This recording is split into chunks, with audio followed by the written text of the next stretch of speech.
Okay, so problem number 1. Determine the required size of the square footing based on the given parameters.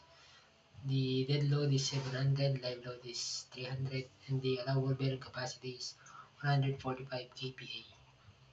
The depth of the footing is 1.5 meter, and the initial thickness of the footing is 500 meter. Determine the size of the footing. So, since dead load and live load lang yung given, isang case lang tayo. Case 1. Dead load plus live load.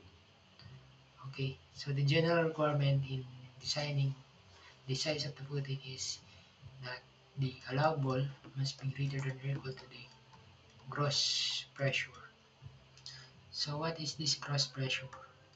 This gross pressure is equal to the pressure due to the footing weight, self weight. So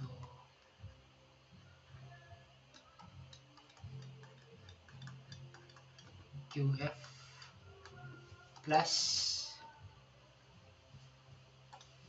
weight of the soil, so Q soil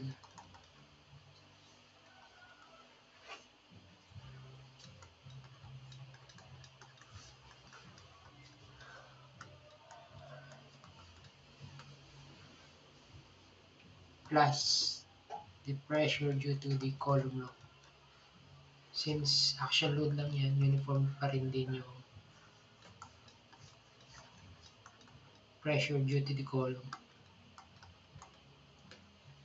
So, since nagde-design tayo, equate lang natin itong dalawa. QA equal to Q cross. So, QA is 145 equal to cross QF 24 times 0.5 plus soil 18 times 1.0 plus PD plus PL divided by A.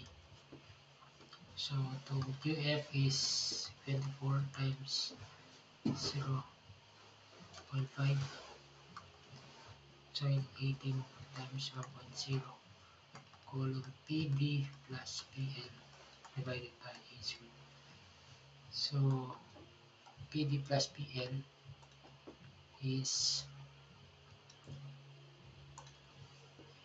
PD is 700 plus 300 by L squared. So 145 equal to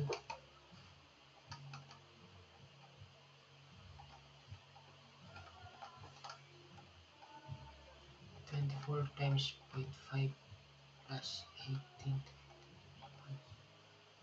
plus 1000 divided by X squared. 2.95 meters. To double check, substitute natin to the gross and determine yung actual gross pressure. Use L is equal to 3.0 meter. So the gross pressure is equal to, using L equal to 141.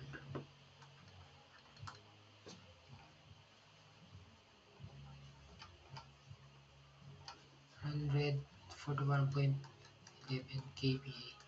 This is less than to the Q allowable, therefore okay. So, yung total nito is 141.11 kPa. But the allowable is 145 kPa. Finally, L is equal to 3.0.